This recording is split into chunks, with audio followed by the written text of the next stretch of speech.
اور یاد رکھیں جب ماں شب بیدار ہو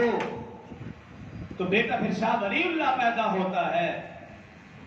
اور جب ماں عبادت گزار ہو تو بیٹا حسین احمد بدنی جیسا،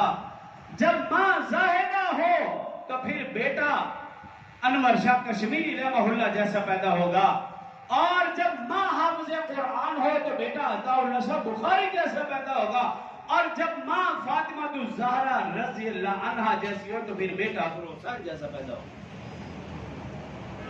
بچے کے لیے پہلی تعلیمی تربیتی درسگاہ وہ ماں کی گود ہے،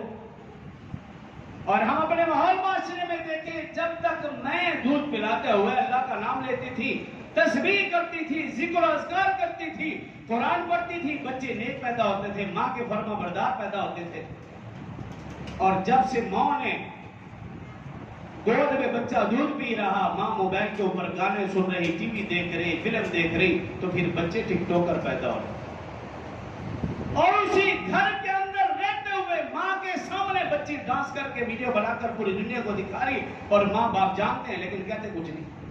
اس سے بڑی بغیر کی اور کیا ہو۔ تو بچے کے لیے پہلی تعلیمی تربیتی درسگاہ وہ ماں کی گود ہے۔